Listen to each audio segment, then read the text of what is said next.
residents in Diepsloot, that's in the north of Johannesburg, they've vowed to continue protesting until President Cyril Ramaphosa addresses their concerns. Now, the community is demanding action against the high levels of crime, I should say, in that area. Yesterday, they took to the streets again to express their frustration.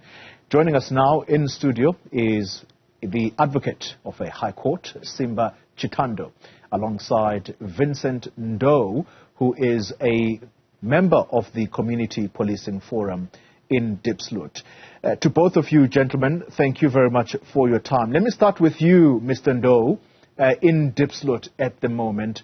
The understanding is that the issue of crime has flared up in that community. In fact, you are going to be burying a chairperson of the CPF this weekend, if I understand it correctly. Talk to us about the circumstances that led to his death. Yeah, the thing is, here in Diepsloot, we have been experiencing a high level of crime, and then community has been suffering on the hands of these criminals. And it's been long now. We have been trying all our best as community leaders, and then the community at large has joined hands together so that we could fight these criminals which are terrorizing our place, as we can call. Because as you said, there is our chairperson who has been gunned down. He was just at his place. They have to follow. You don't have even to say, I'm safe when I'm at my place. There's not that thing of saying, I will be going to my place, then I will be safe, because they will follow you at your place and they will butcher you. That's what is happening now. Yeah. A little earlier, my colleague, who is with you helping to facilitate this interview, she spoke to a family that has had to move. The mother was hit with a crowbar and she landed up in hospital, while a son of hers, I think, got shot in the process. Now, there was a specific mention that these are our brothers from Zimbabwe. That's a specific comment from that family member. Who is involved in criminal activity in Diepsloot, Mr. Ndou? To be honest, if we want to say it the way it is, for now, people who were involved in that crime, those barbaric actions, who brutalized a little boy, we have to shoot a little boy. They are all, those who were arrested as Zimbabweans, all of them. Because there were some couple of people who were arrested, and they were both from Zimbabwe. Right, I'm going to ask you to just remain where you are, Mr. Ndou. Let's bring the conversation into studio. Advocate Chitando, there is the comment that places the blame on foreign nationals who are in South Africa, and there is a specific mention. You are hearing from one of the leaders of the Community Policing Forum there that it's Zimbabweans who have committed this crime. What messaging must then come forth, particularly when temperatures are high? Thank you for having me. It's very concerning that the crime in Diepsloot has been blamed on Zimbabwean nationals alone. We know for fact that the crime in South Africa generally, the vast majority of the crime, is committed by South African nationals. There is instances of crime that that can be attributed to foreign nationals, Zimbabweans included, not exclusively. In this particular case, I don't want to prejudice whatever investigations the police are conducting on the specific crime that the gentleman has mentioned, but we'd like to convey that crime is a problem in South Africa. Diepsloot has a large number of Zimbabwean nationals that stay in that community. But it is very wrong to react in the manner in which the residents, some residents, not all, of Diepsloot have reacted by conducting a violent protest and acts of vigilantism and targeting, which is also quite concerning. The images that have been spread on social media of Zimbabwean shops, Zimbabwean nationals who are going about their business being attacked in Diepsloot. It is a matter in which I've had discussion with the Zimbabwean ambassador. I know that he has raised this with Durko. I know that the Zimbabwean community in South Africa is rattled by the targeted xenophobic attacks on Zimbabweans in Diepsloot. Yeah. It's not the first time it has happened. It has been an ongoing issue. But like I said, let the police deal with the criminality in Diepsloot and everywhere else in the country in a lawful manner. And if there are Zimbabwean nationals who have been accused of an offense, they are presumed innocent until proven guilty, and let the law take its course. Yeah. That's my view. And I want to use part of the wording that you have just mentioned here, and that is that vigilantism then becomes the order of the day, but oftentimes it is targeted towards foreign nationals. You're saying that crime is a problem generally in South Africa, but it would seem that foreign nationals, and more so Zimbabweans, find themselves being party or being accessories to crime, if you like, in South Africa. They have become part of the social fabric of South Africa. Why am I saying this, Mr. Chitando? Zanda Moyo is one of the accused in the Thabo Bester / Nandi Pamakudumana matter in Bloemfontein. I'm trying to build a case for you to say that Zimbabweans, being part of the larger South African community, there are those elements that do engage in criminal activities. How do you craft a message that says, this is part and parcel of crime, so stop targeting Zimbabwean nationals, because South Africans are also involved in this?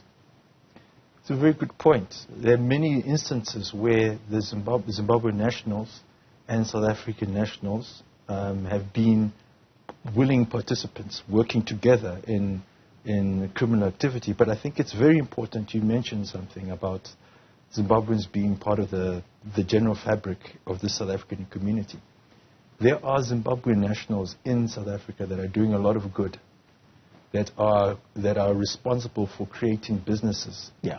Businesses that employ South Africans.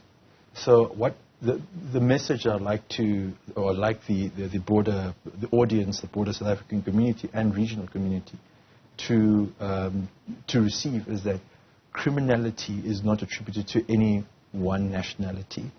It has to be distinguished from the other problems within South Africa, within Zimbabwe as well. Yeah.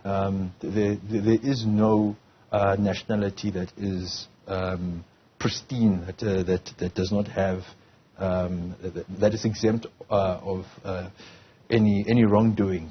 But at the same time, there are Zimbabweans who are doing a lot for South Africa. Those nationals need to be championed. And when there is crime, we need to investigate, find the criminals, whether they're Zimbabweans or South Africans, and deal with them. Mr. Ndou, let's come back to you in Diepsloot. The worry now is that vigilante attacks may flare up, and in particular they will be targeted towards foreign nationals in that community. What is your message to the community at this point in time? Say it again. What is your message to the people that are affected by crime in Diepsloot? Because the worry right now is that certain people are going to be targeted. What is your approach to fighting crime in that community?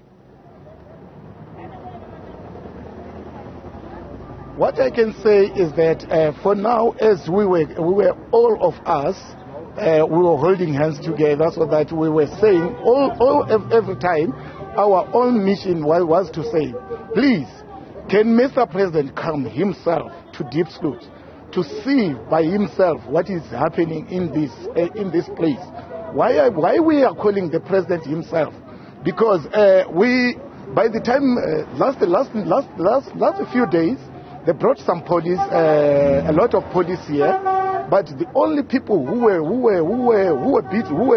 beaten are still the community, who are being beaten by criminals at night. At the very day when the police they came here, they were just beating people in the tavern, not to be going inside where we can be.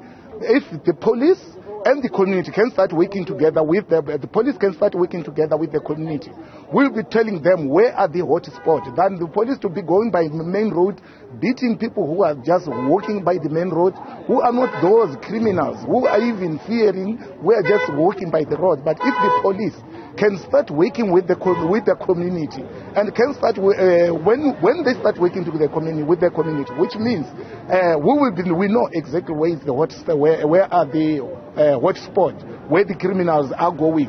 It's in dark places where they can be. Then that's when otherwise maybe it will help to ease up crime.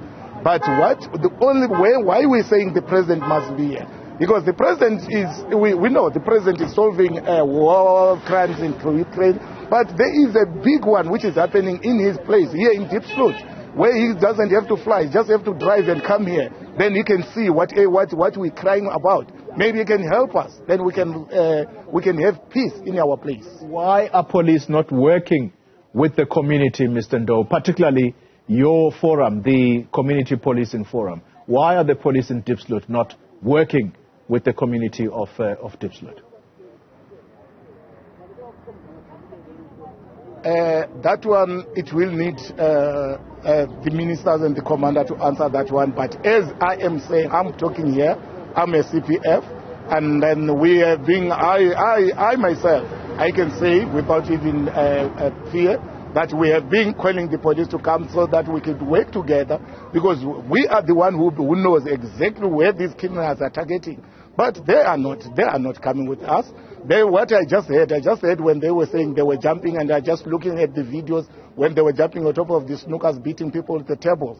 But they were not working with the CPF. They were not working with the community. All right. That's Vincent Ndou, a Community Policing Forum member in Diepsloot. Thank you very much for your time. In studio here, the advocate, Simba Chitando. Mr. Chitando, let's end off the conversation with perhaps a quick comment from you. Oftentimes, the police are accused of inaction, and sometimes, particularly coming from that community, it is said that they only go there to spaza shops that are run by foreign nationals to go and get bribes. I suppose this is a way for the foreign shop owners to keep their businesses running. Is that something that you often are confronted with, and how should it be solved? Very good question. You're quite right. What has happened is that the community in Diepsloot in particular, but it's happened in the other communities in South Africa, when there is a concern on crime or service delivery, they target or absence of jobs, whatever it is, whatever social ill that the community faces, and I say mostly the South African community faces, they then target, they take their grievances, legitimate grievances, and then they then exploit foreign nationals, and often law-abiding foreign nationals, ones who are running businesses that employ South Africans, businesses that assist the gross domestic product of South Africa, and they then target them. They elicit bribes, protection money. I mean, a lot of the businesses in Diepsloot now, they're run by foreign nationals. They've had to pay both the vigilante groups and also the police for protection. It's very hard for the Zimbabwean community to protect themselves, or other foreign nationals to protect themselves from those attacks. Yeah. So the message really is to law enforcement. In that regard, I agree with what the gentleman from the CPF, I think it was, who just spoke, that the police needs to clamp down on this. They are ultimately responsible for security in the country, and they know where the hotspots are, they know where the businesses are, they ought to protect those businesses. Yeah, and that continues to be the message, by the way, from the police minister himself. At times he will express a lot of pain when he says police having to arrest their own. Yes. Because there are bad apples in the police. That's where we're going to have to leave this conversation. It is an ongoing one because solutions continue to be sought.